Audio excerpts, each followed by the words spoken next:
Why Jenny Greenteeth, like the monster of Jenny Greenteeth, but then also having her as the character as well? Well, I knew I wanted to write a book about British folklore and kind of adapt a character and tell it in a slightly different way. And then I was thinking about characters that haven't been done already, and I thought about Jenny Greenteeth and Marianne. Welcome to the More Magic Book Club podcast, a podcast for fantasy readers dying to talk about the latest fantasy book you read and loved. Each month, we discuss a recent fantasy novel in detail, so you know you're not the only one who hated that character or wanted to move into that fantasy world. And you also don't have to worry about exhausting your friends who just don't get it. I'm your host, Demi Utley, an author and avid fantasy reader who also runs the More Magic newsletter over on Substack. And I'm your co-host, Marianne Boules. I am a children's picture book author, Corgi mother, and Brandon Sanderson fan, although we prefer to call ourselves Sandy Heads. So excited to dive into our latest read with you and can't wait to hear what you thought. Since we're discussing the book in detail, there may be a few spoilers, so listen at your own risk. And now it's time for us to dive into this month's book.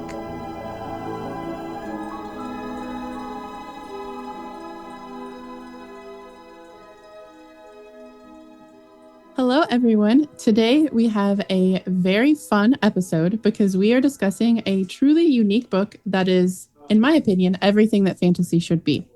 Greenteeth by Molly O'Neill is about Jenny Greenteeth, a grumpy lake monster whose quiet life is interrupted when an angry mob attempts to drown a witch in her lake.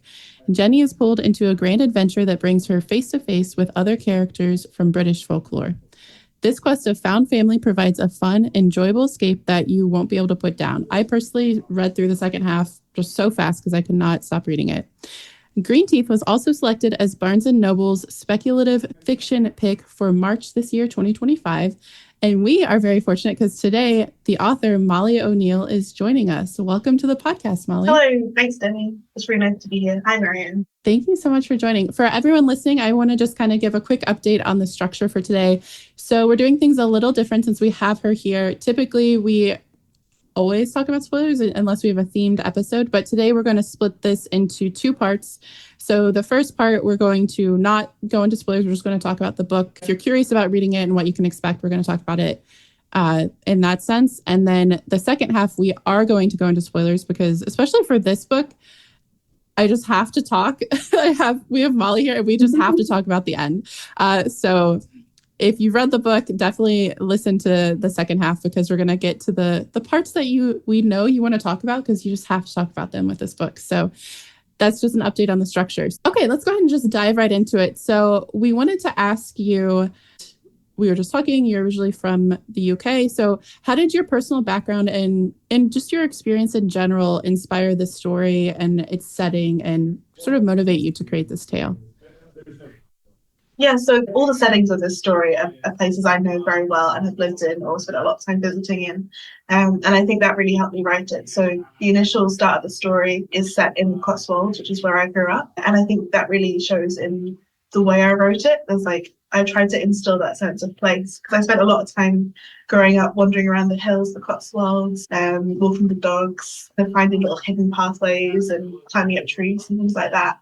And I have a really big connection to that part of the world, and then all the other places they visit on their quest are the places I know really well.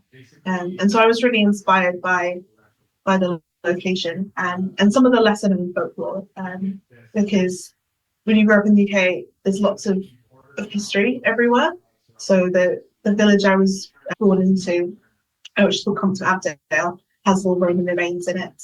And then the house that I moved to in Cheltenham had an old well in the back garden. And so there's kind of that stuff all over the place if you know where to look. That's very cool.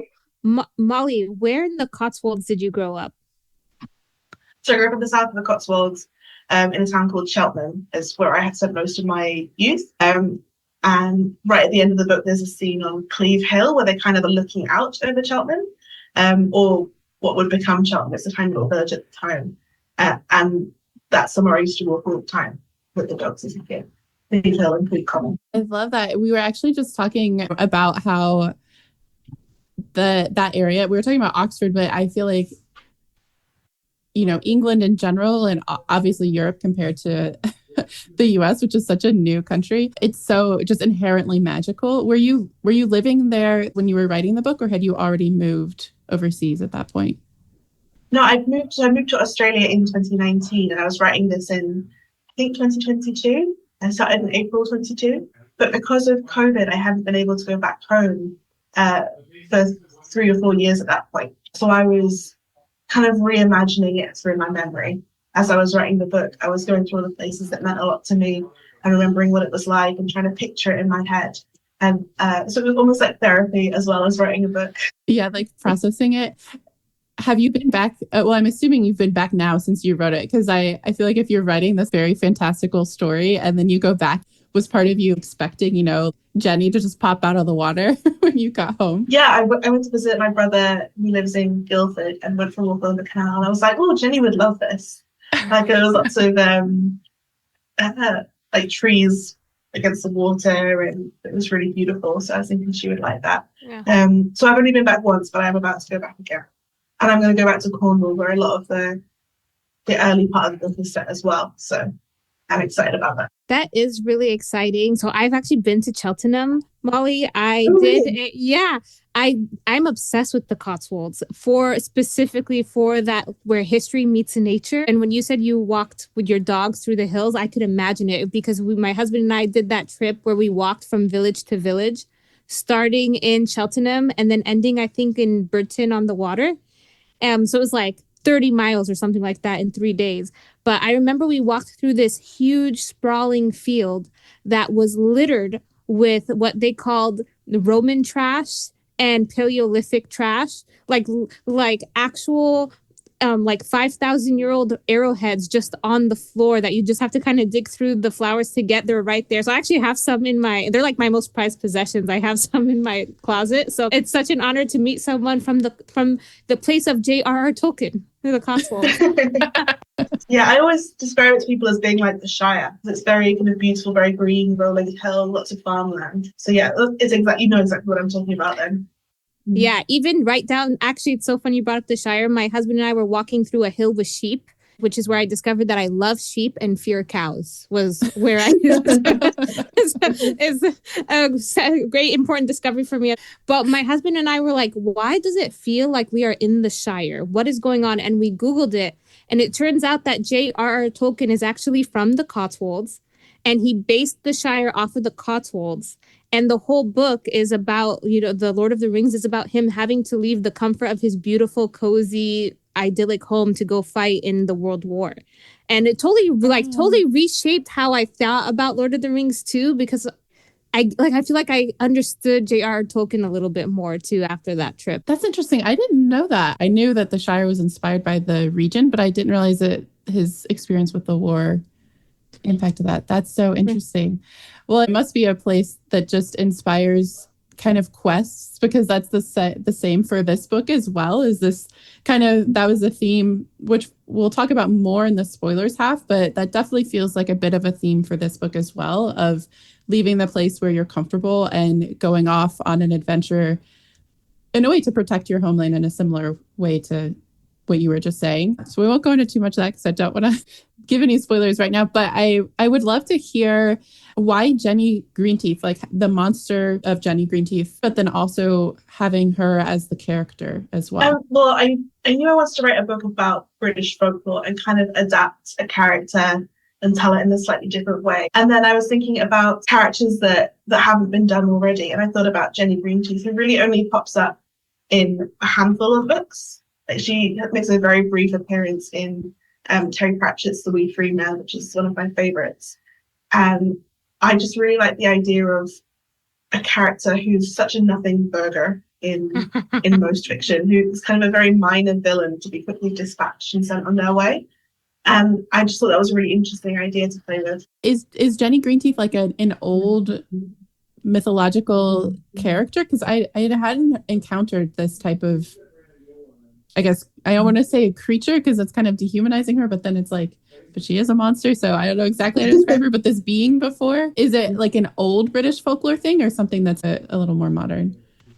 Yeah, she pops up kind of across the UK under different names in in the north she's called Jenny Greenteeth or Peg Powler or variations on like Granny Greenteeth.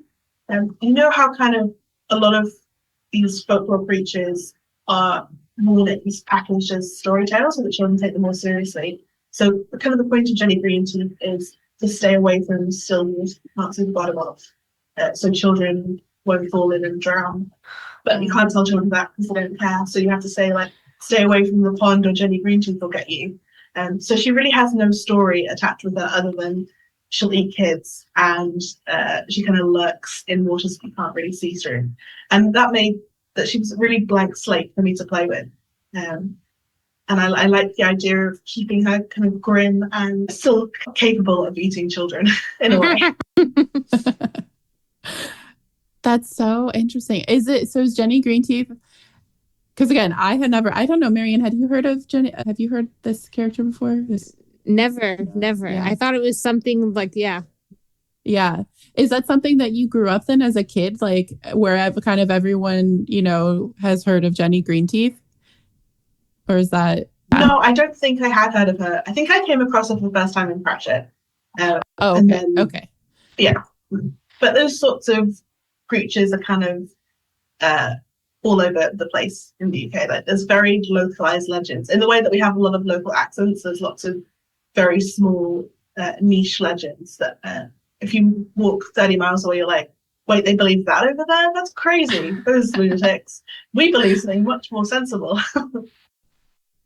Yeah, the monster in the lake, of course. I mean, that's just common sense.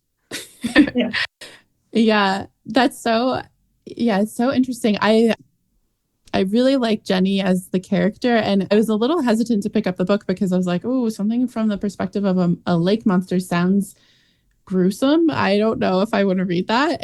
But it's not billed as horror, and it's not horror for anyone listening. It's definitely a fantasy kind of quest type story. But I loved the voice. So from the first line, I meant to have the book next to me. I don't have it next to me right now. I have it. But do you want to read the first line? Because I feel like it just like, yeah. All right. Or maybe it's the first two sentences. Yeah. But yeah. Yeah, it was the first two. The witch looked surprised to see me, her eyes blinking furiously at me through murky waters. I don't know why she was so astonished. It was my lake she'd been thrown into. She should have expected I'd come and see if there was anyone worth eating. Like that's just such an iconic opening. I love that. It was like as soon as I read that, I just could not stop. That's so yeah, I loved it. Was it hard to fall into that kind of voice, or did that beginning come to you pretty easily? I'm sorry, I'm asking like 8 questions at once. Yeah, that beginning was definitely the first words I wrote, and I was like, oh, this is a really fun beginning. And then kind of the tone changes after those first 2 sentences, and you kind of skip back a little bit in time. Because when I wrote the first 2 sentences, it's like, well, this is great, but I don't quite know where I am yet. So I have to go back a little bit and set up the story a little bit more. And then I just kind of got into this really grumpy, house-proud lake monster vibe. But I still wanted to keep her a little bit scary. I didn't want to take away from the fact that she was still a monster. Yeah, I loved it because I feel like there are a few parts where she's talking about like how she cleans her lake and just like the lake maintenance that she does. I was like, oh, these details are so fun, and it really brought her to life in a way that I mean, I wasn't expecting, because I was like, ooh, a monster, I don't know, but then she's like cleaning, making sure her lake's clean, and she's very proud of her lake and how clean it is, and her relationship with the fish. I forgot what kind of fish it was. Is it a carp? Pike. Yeah, it's a pike. Yeah. She's so fun. And the voice, I feel like she continues throughout the book to have that kind of a little bit of, I wouldn't even say snark, but just like grumpy humor that is just so fun to read. And yeah, I loved her character. I think she was a lot of fun. I laughed out loud. Like her first opinion of the villain is he must be very stupid. And that just made me I was like, that's beautiful. That's just, that's the kind of woman I want in my life, monster or not. Yeah. She has very strong opinions about everyone, which is, it's so fun. Well, she's quite old. She's like a 1,200 years old, I think, at the start of the book. And I think, although she acts almost like a young person, because physically she's still very strong, I was trying to capture some of that crotchety old person vibe into the text as well. And also I like to remember that she's been on her own for a long time. And I know when I'm on my own for like a weekend or something, I get very set in my ways. And I was like, oh, it'd be so much worse if I was in a lake for 1,200 years. I would definitely have very strong opinions on really minor things like the way that water flows through the lake. I feel like you definitely brought that to life. She definitely felt very, just old crotchety. And like get off my lawn. Nonsense. Only it's like shore instead. Yeah. So another question that I wanted to ask is the time period, because you said she's about 1,200 years old and at the start of the book. How did you choose that particular point in time? I think I said in the overview, it starts out by a witch being thrown into lake, which happens on the first page in the first line. How did you land on that? Well, that was because I knew I'd settled on Jenny as the main character, but I knew that kind of her personality and the person she was never going to leave her lake on her own. She was never going to go out and then meet someone and become friends that way. The only way she was going to become friends or interact with other people is if they were literally thrown into her lake. But I'd set her up as a grumpy lake monster who eats people. So if no one would go swimming in her lake naturally, and if they did, they would immediately run away. So I needed someone to be in the lake, unable to get out, and she would be forced to interact with him. And she has to make that initial choice. Do you eat the witch or do you save the witch? So it was only by literally forcing her to that point that she would interact with someone. And then I was thinking, well, why would anyone be in that situation? Oh, maybe it was because witch trials that are kind of doing witch dunking, that sort of thing. And that really guided the setting and the time period for me. And then that was fun because I got to have kind of an evil pastor, and I got to have Temperance, which is the name of the witch, which is a really fun Puritan-y name, and kind of enjoy it because that's not a period of time I knew a lot about. It was fun to look into that a little bit. Yeah, I love that because I feel like anything with the witch trials, which my history is not the best, so I don't know if the Salem witch trials overlap with like the witch trials in the Cotswold region, but I'm assuming they're roughly the same time period. Chip in on this. So the witch burnings in Europe happened for several hundred years, and the Salem witch trial was on the tail end of that several 100-year period. Fun fact, Molly. So I've been to the Rhine River, which is funny because there's a call out to the Rhineland in your book. It's very eerie, but I'm appreciating the just absolute majesty of the nature of that area. One was in London, one was in the Rhine River. And then I'm just like, wow, this place is so beautiful, so peaceful, so idyllic. And then the tour guide points to that exact area that I'm appreciating and says, and this is where the great and horrible witch burnings of 1500 took place without fail. Yeah, so the book I set in 1631, which I don't think I say in the book, but that's kind of the year ahead of my mind. So it was the start of Charles I's reign. And I knew that it was kind of roughly around the time that there were like Puritans leaving England, and that was starting to churn up because there was about to be the English Civil War that was going to happen between the Roundheads and the Cavaliers. So it was a kind of a decade or so before that, I think, that I wanted to set the book. But I really could have said it pretty much if I hadn't wanted to be that specific about the time period. Like you said, there's lots of times where there's witch problems going on in England. For anyone who's thinking about reading the book or who has read the book, did you have anything in mind when you were writing it for kind of like the experience you wanted them to have as they're reading, or anything you wanted them to just kind of walk away with after reading it, like a certain emotion or any themes that you wanted to just stay top of mind for any readers of this book? Well, I think my primary aim is always for just readers to enjoy my work, or at least have an emotional reaction to it, even if they absolutely hate it. That's kind of fun as well. Sometimes it's good to read something you hate. But on a deeper level, I hope it encourages people to read lesser known folklore. Like, there's a lot of amazing stuff out there from different regions and different cultures. And I would love for people to be like, oh, well, I've never heard of this, but I enjoyed it. I'm going to go and look into Thai folklore or South American folklore. And then also kind of that ordinary people can fight against huge people is always a good message to put out there. And it can be very unlikely people against impossible odds and still worth fighting and doing something about it. So. Yeah, that's such a good point. I feel like that was the thing that I walked away with when I finished reading the book, was just, you can be a monster, a literal monster, and still grow and evolve and have an adventure, and maybe just like, maybe you do leave your lake or your metaphorical lake and see what's out there. Okay, for anyone listening, that's the end of the spoiler-free version of this interview. So we're going to move on to the spoiler part.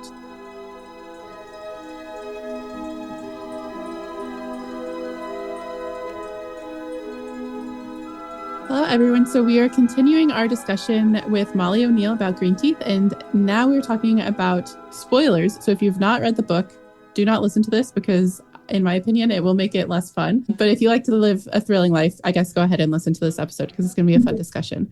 So with that out of the way, we are just dying to know who is the Earl King? And is that something you made up, or is that another kind of mythological folklore type character? No, he's another mythological folklore character. So I was aware of him for a long time.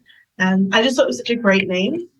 The Earl King just sounds really dark and creepy. A couple of different traditions. So in one tradition, he's associated with the High Fae, and he's the leader of a dark court, which is a parallel to the Sumi Queen, who runs the fair court, or the good High Fae.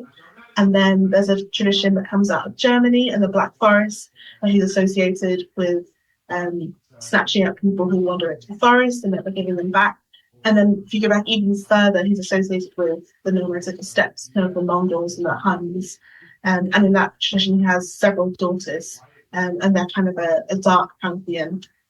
So he just has a lot of fun things to play with. And I like the idea that he traveled and moved across from kind of the center of society, or the center of civilization as he sees it, which would have been the Mongol Empire, moving as he gets pushed out further west, and then ends up right in the UK, which at the time would be the very edge of civilization, because there was nothing island on the edge of the sea. And I like the fact he was really desperate and was pushed all the way out to shipping and puppy. Yeah, I love that you spoke to those parts in the book where it kind of implies that he's this very ancient being, that I think Jenny had heard of him. I wanted him to be kind of a boogeyman for the boogeymen. So the way that Jenny is kind of the scary creature for the humans, he's kind of the scary creature for the Fae. I thought you did such a good job, because it almost seemed like he was negative space, like negative matter. He's a black hole that I almost saw him. I wrote it in my little annotations here. He's almost like a metaphor for power. He just consumes and consumes and consumes, and he eats everything he touches. And it's like, I was scared of him. So I was like, how are they going to beat this guy? How are they going to beat a black hole? I was trying really hard to make him as scary as possible, because I do love horror, and although I wanted it to be a cozy fantasy, I think sometimes it's cozy to be scared, and I think there's that part of like sitting and reading on a dark and stormy night, and it's very cozy even though you're scared. Yeah, I feel like this definitely had that vibe of kind of like, oh, let's all sit around the campfire and tell this story about when a black hole comes to the city or to the town and what happens. And yeah, he was creepy. There was one scene, I think it's the first scene, where Jenny sees him. She like scales the wall and is looking in the window, and he looks at her. I feel like that scene just like, yeah, it really creeped me out. I was like, oh, I do not like him. And I wasn't expecting it to go there. I was prepared for it to be like her in Temperance, like kind of that being the conflict. And then it went even further and was like, oh, he's not just an evil pastor. He's the embodiment of evil, Yeah.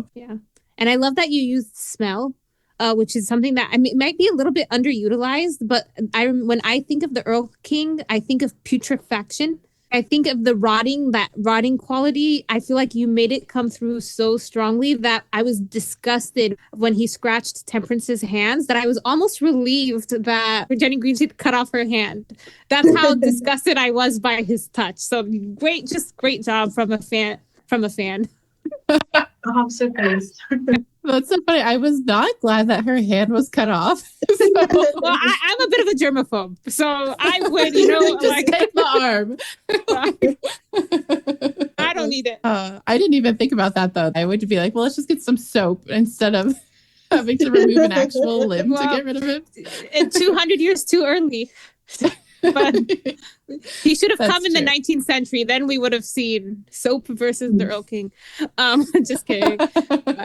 And another question we have is a theme that I noticed a lot, and maybe we could talk about your opinion on, is that I really liked that Temperance was happily married with kids. I think, like, as older women, Demi has, a husband and a child. I have a husband and a dog child.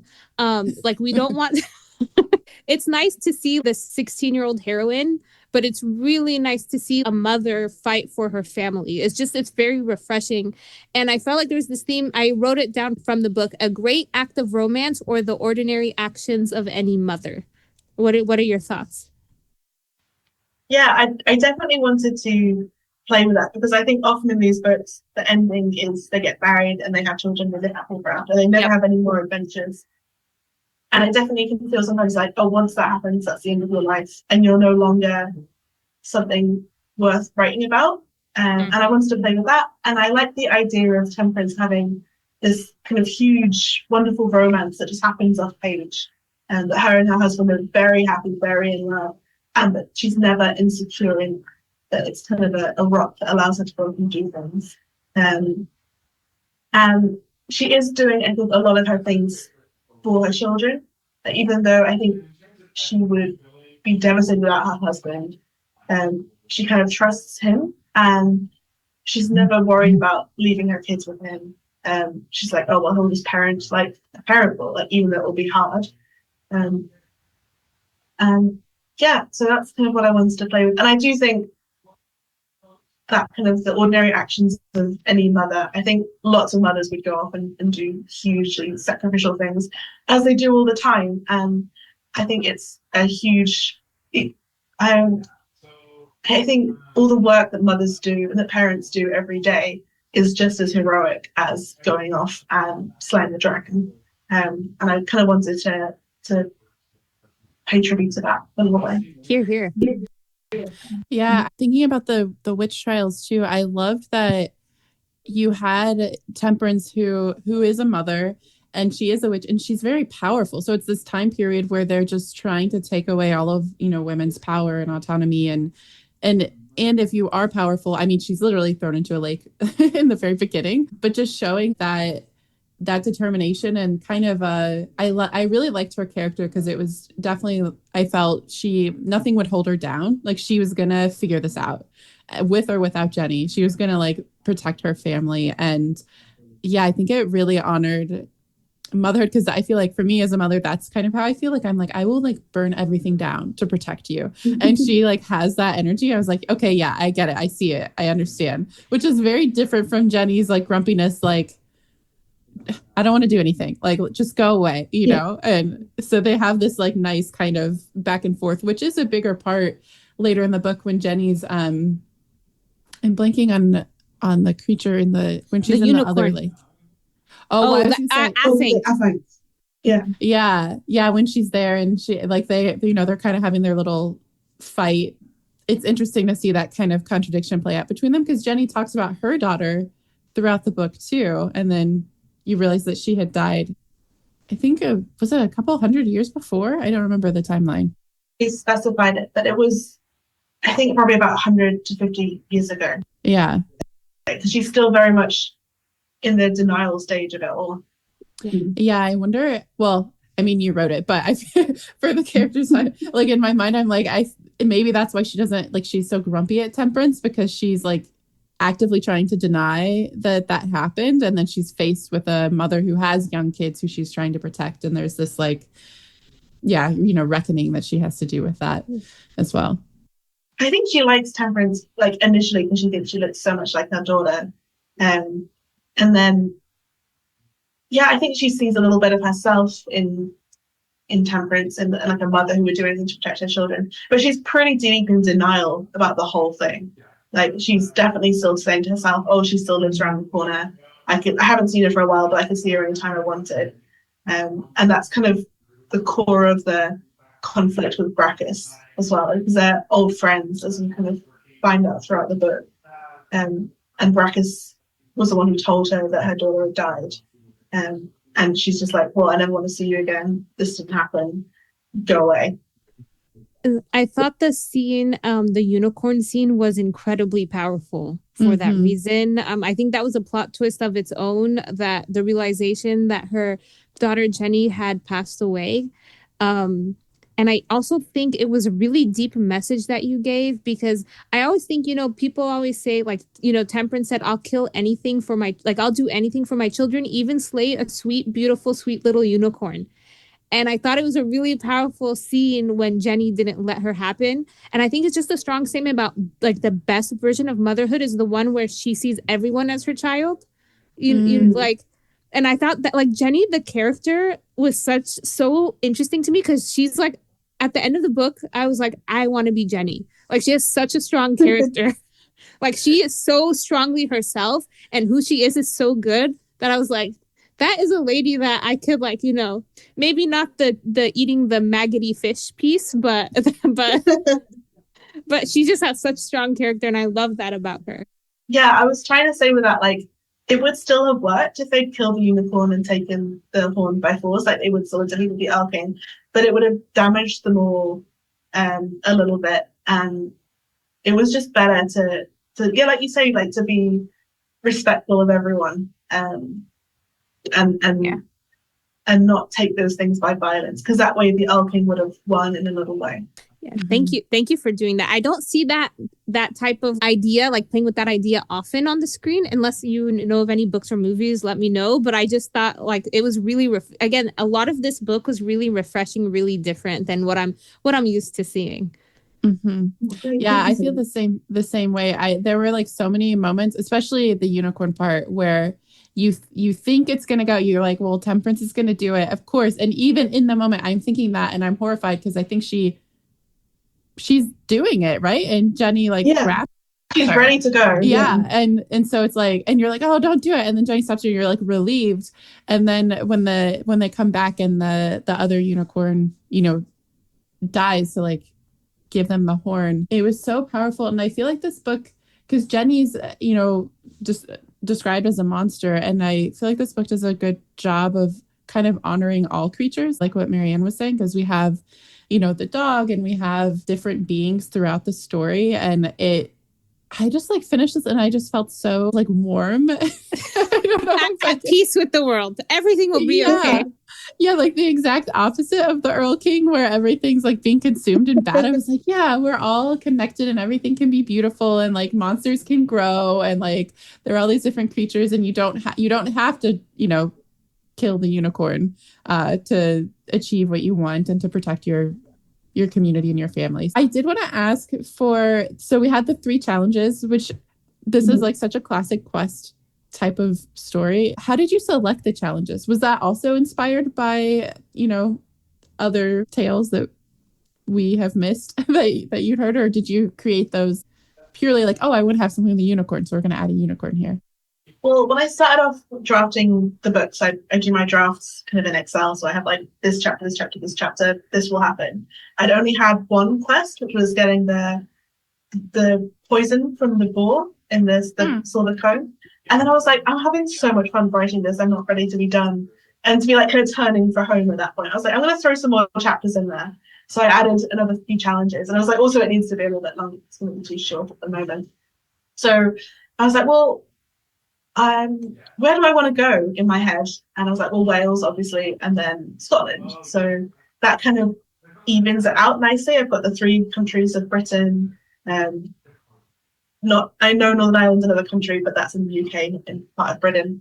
So I was like, well, let's try and even out that way. Let's go for, and I need to create some sort of weapon to destroy the Alkane. So you can't use silver to make a dagger or a sword because it's too soft. So I'm going to need some iron, and I need something else. So I was like, well, I'll go and get iron from Wales.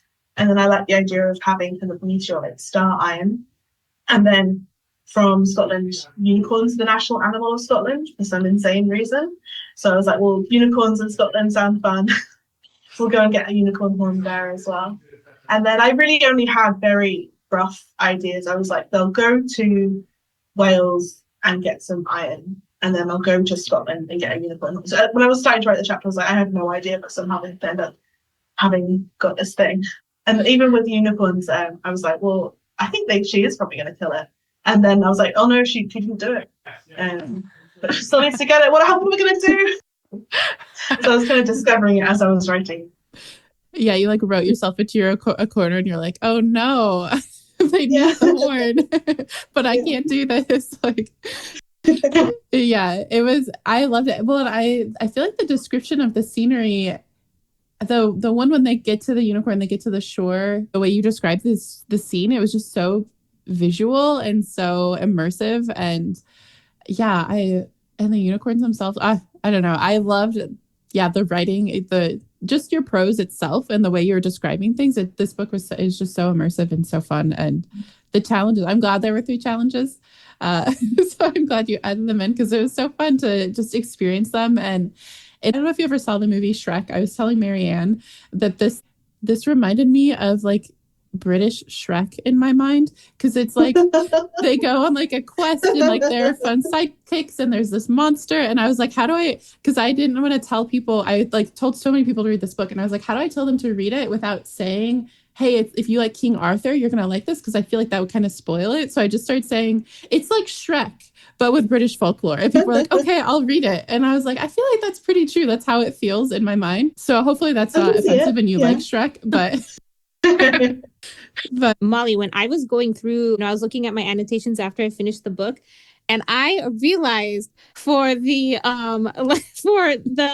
number of clues that you have in here to Jenny's true identity. So if I could just read you, for example, chapter 5, the strength of the Jenny is in the strength of her water, and my lake is large and healthy.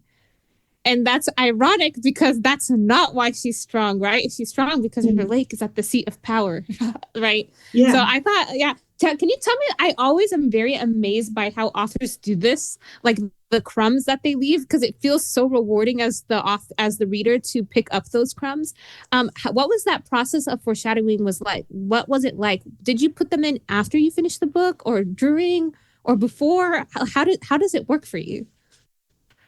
So I started off just putting little bits of King Arthurian stuff in there because it's an English fantasy book. Like there's going to be some references to Arthur in there. Like you can't really get away from it. And it's just fun to put in. And then I originally was just going to have the sword be like a throwaway line, but like she's got this old sword sitting in the lake. And then I was like, oh no, I think I do want to use Excalibur at the end to maybe defeat the elf king, but I really don't want it to be obvious.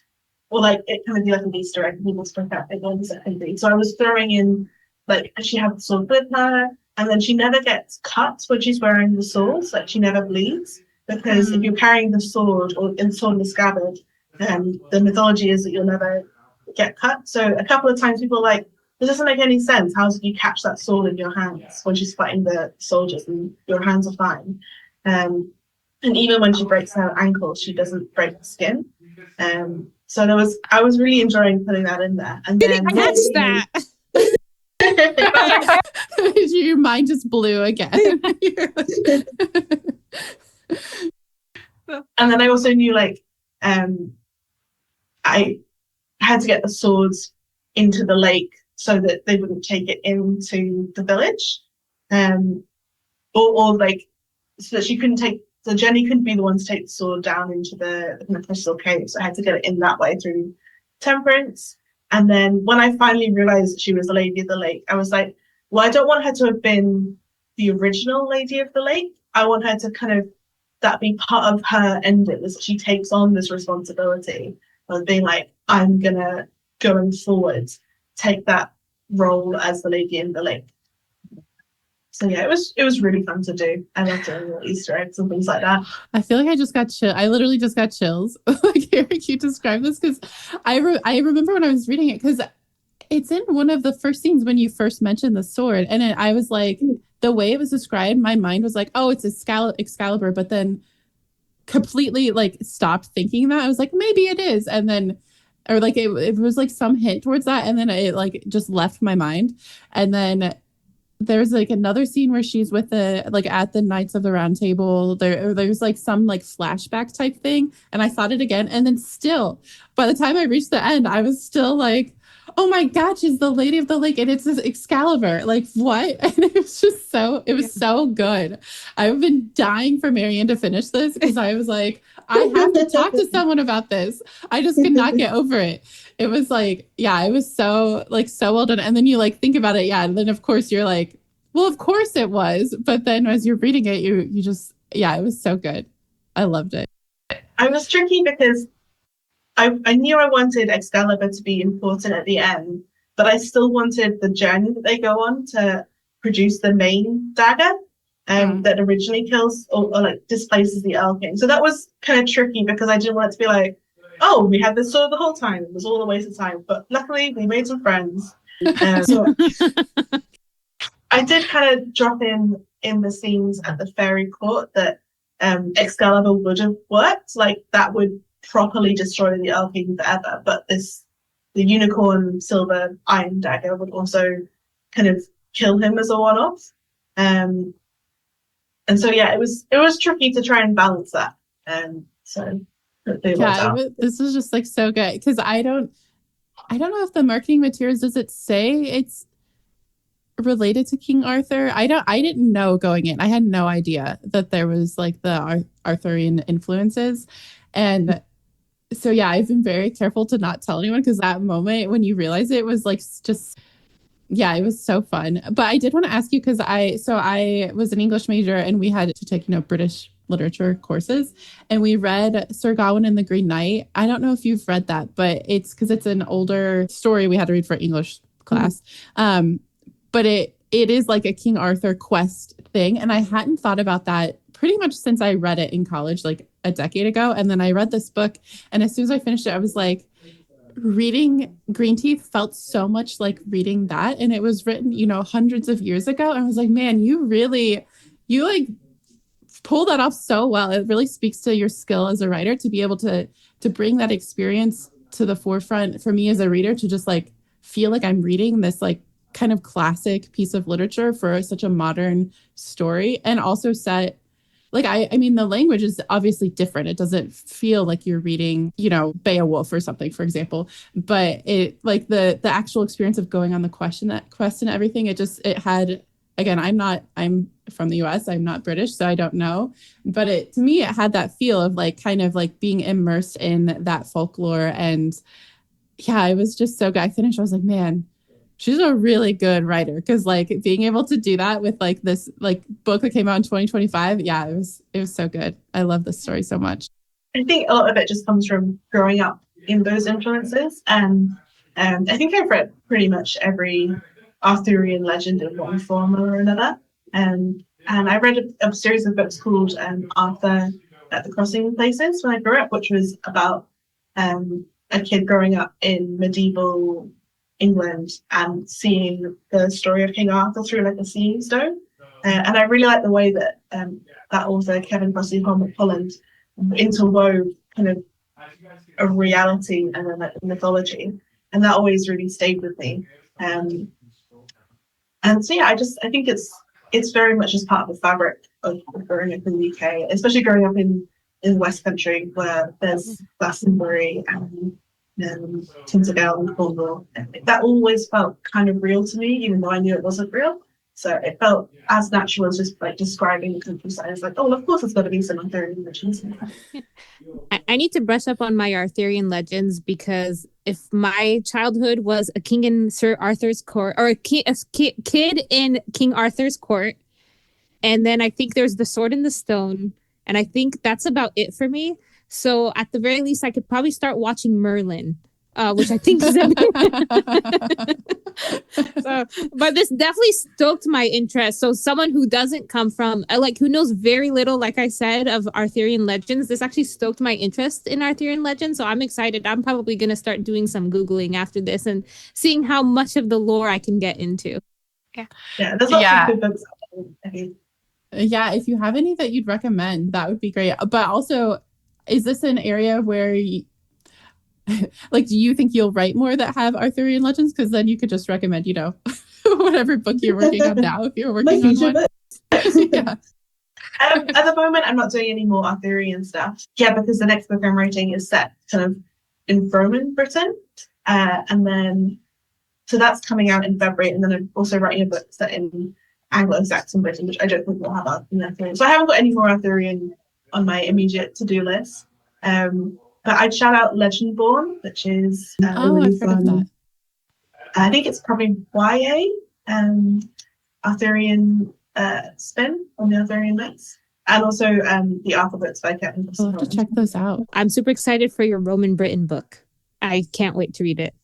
And Anglo-Saxon. I went to an Anglo-Saxon church in close to Cheltenham when I was walking through to the next village, and I was super enchanted.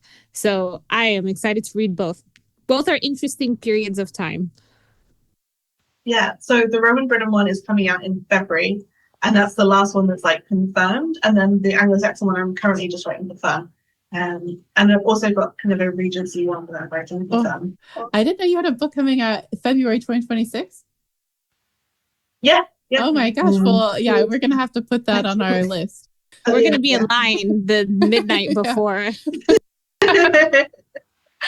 So one more question for you, Molly, before the lightning round. Another theme question. So we've been talking a lot about how awesome Jenny is. I also really loved the character of Temperance, especially the theme of forgiveness. And what I thought was really cool was that Temperance is very forgiving of the people who hurt her, both in her neighbors who throw her into a lake and like the book says, very easily convinced to do so after a lifetime of healing them and being there for them. And she also forgave the soldiers who tried to kill her and Jenny. And I just thought it was a great lesson of forgiving the people who hurt you in service to fight the greater evil, which is like the poison that poisons them. Can you elaborate a little bit more about that theme and what your thoughts are? Yeah, I really think like the kind of traditional thing to be like, I'm just going to kill everyone who ever hurts me doesn't actually lead to a better world. And I think you're exactly right. Like, if I actually want to improve things and I want to go back to my village in the way it was, then I'm going to have to forgive them and try and rebuild that. And with the soldiers, when they get attacked, like they really did think that they were trying to protect.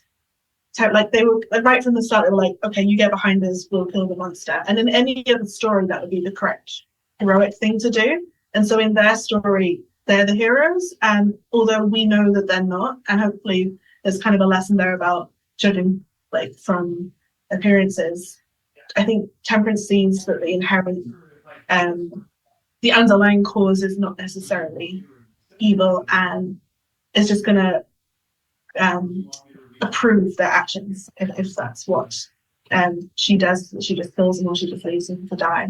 And in a way, similarly with the villagers, like they are under the influence, but even if they did really believe that would trying to protect their village be the right thing. And I think you kind of see that again, and go back to Unicorn again, it's like in that case she's ready to do the dark thing to try and protect her family, and it's still not the right thing to do. And it's definitely not how I instinctively go about my life. You know, if someone runs in like, vengeance. But I generally find if I sit on it for a while and then I find out more about the person and like why they did that thing, I'm like, oh no, I do understand why you've done that. And it still doesn't mean I'm going to let them walk all over me. I'm still going to fight back, like the way Temperance fights back.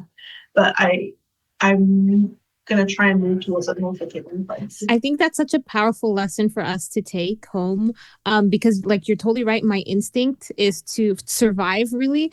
Like if I were Temperance, that book would have been one chapter, because as soon as Jenny saved me, I would have taken my husband, my children, ran out of there and been like, the villagers can be eaten by the Earl King for all I care. But Temperance actually saying, I am going to risk my life and my family's life to save these people who tried to kill me. It's just so humbling as someone who, like I said, would have probably ran away and been like, good luck, sayonara. So, question for you. I was just wondering, I was so curious about this, and since I have you, I should use my time to use it. When Jenny is spying on the parson in the parsonage, and there's a woman in there who's clearly a slave, clearly forced to put her hand in the fire. Is that the same lady that started the whole, like, was she the leader of the witch burning or of the witch drowning? Was it the same lady? Yeah. That was good. That was really good. I didn't even realize that. Yeah. So, but she never liked Temperance. She was always very jealous of her. And then the Elf King leans on that. He uses that to entrap people in their own kind of hatred and sadness and jealousy. But it doesn't end out well for them if they lean into that. You can't see it, listeners, but I am snapping because it's just like mic drop. Yeah, this book, I want to go back and reread it now because now you just brought up all these things I didn't even realize. And now what am I going to realize, like doing a second read through? We talked about the end a little bit, but when you set out to write the book, I know you said you wrote that opening, I guess, paragraph. Did you know then that Jenny was going to be the Lady of the Lake when you started it? Or were you just like, I just want to explore Jenny? No, I think it took me pretty close to the end of the first draft to realize that. And then I got to go back and put a few more things in. Like, I always knew it was Excalibur, but I didn't realize Chipping Appleby was Avalon until quite near the end of the first draft, because originally it was called Chipping Ashby. And then I changed it to Appleby when I knew that Avalon was the Isle of the Apple Trees. And I was like, oh, Chipping Appleby also sounds good. And then I can drop. Like, if you're a really serious Arthurian scholar and you're like, oh yeah, obviously Avalon is the Island of Apples, you'd be like, well, there's apple trees everywhere. This is probably suspicious. But I wouldn't have got that as a reader. So at least the first I read love through. hearing when stories just kind of, you're writing it and then you're like, oh, like the biggest twist at the end, I didn't even realize that I was going to go to that point. Because then it's fun for you too. Yeah. Like, I'm a plotter, like I know I like to have like an overall arc, but then sometimes my characters will be like just go off in a completely different direction. I'm like, well, I wasn't expecting you to do that. And sometimes you need to rein them back in, and then sometimes you're like, well, let's just see where we go. That. Okay. Well, we have the lightning round now, so we're going to ask you a handful of questions, and you can just give kind of quick answers, or go into however much detail you want. So the first one is there a particular scene or chapter that you're most proud of from this book? I'm going to say the unicorn scene, because it was, I didn't know what was going to happen, and I didn't want it to be an easy victory. But I wasn't sure how it was going to work. And it was just so fun to write the Isle of Skye. It's one of my favorite books. It was such a beautiful scene. I love that scene. Yeah, one of my favorites. Are there any scenes you cut from this book that you wish you could share? I don't think so, actually. There was a really fun first version of when they come back to see the Fae courts, and it turns out by that point, the Gwyn ap Nudd has gone so far that you can no longer remember how to do it, and they kind of didn't know what to do. And I was like, well, I can't do that because then I don't know what to do. But I thought it was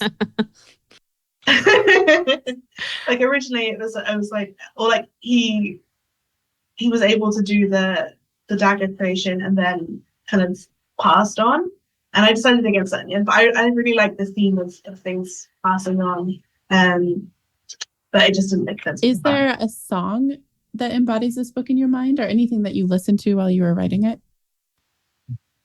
I tend to listen to like YouTube videos of fire crackling and stuff like that when I'm writing. So not really a song for this one in particular, but all that kind of the lines are very seasonable, which is probably the song I would think. Where do you write, and is it the same place you like to read? Well, no, I don't like to read where I write at my desk, or I write in a coffee shop, or I go to the library. So I guess I do like to read in the coffee shop, but yeah, I write at my desk in my house, or I take my laptop to the library. And often with my writing friends, we'll go and do a writing day. So we did one just last Saturday where we'll all go together and write and chat about what we're writing, and then go for lunch. So So yeah, that's really Okay, so I handy. have a fun question. So if you could have one magical creature as a sidekick, what creature would it be? Oh, it's going to be so difficult not to go for a dragon. um, Well, you can. That could be your creature. but I feel like that would be a little impractical. I'm gonna go for a kraken, just because I know I said that dragons are impractical and krakens would be even more impractical, but I think that would be really fun. And you could just say release the kraken all the time, which would be worth the price of admission alone. Speaking of vengeance, someone bumps into you on the street and you're like, release the kraken. Maybe it wouldn't be very healthy for me mentally, but it'd be great. Yeah. Or would it be very healthy for you mentally? All right. And then our last question, how do you find magic in your daily life? I like to kind of romanticize my life a little bit. I feel like to listen to music when I'm doing things and make sure that like I'm enjoying even just like walking to the train station, like put some nice music on and enjoy feeling like the wind on my skin. And then I get to spend quite a lot of time outdoors. So that's for my job, because I'm a geologist. So I'm always wandering around New South Wales and Australia looking at landscapes, and that always feels quite magical. Such a beautiful country over here. Yeah, I'm just really blessed to always live here. Yeah, I love that. So we had the last question here. You kind of already talked about it, but the last question is, what's next? What are you working on anything new? So anything else you want to share about your projects or, your future, or the future of Jenny in your mind or anything like that? Yep, so my next book is called MSgt and Oak, and it's about the goddess of death and a Celtic British princess traveling to the land of the dead. It's set in very early Roman Britain, and that's out in February 2026. I've just seen a cover for it, and I'm very excited to share that soon. And then after that, that's the only thing I've got locked in at the moment. I'm just enjoying writing for writing's sake. So I'm working on a couple of projects, working on some short stories just for fun. Yeah, I think probably I'm happy with how I left Jenny for the moment. I'm excited to explore other stories. So Awesome. Well, thank you so much for joining us today. This has been so much fun. We love this book, and it's been an absolute pleasure having you on the podcast. Thanks. It's been awesome. And I especially love chatting spoilers. It's really great to get into the meat of it. All right. Well, thank you everyone for listening, and we'll see you in the next episode. We hope you enjoyed this episode, and we're actively working to record the next one. If you'd like more inspiration in the meantime, follow More Magic and the Little Ways on Substack, which we've linked to in the show notes below. Have a book you want us to discuss? Head over to moremagicpodcast.com and tell us what book we should read next. Until next time, happy reading, and we wish you more magic.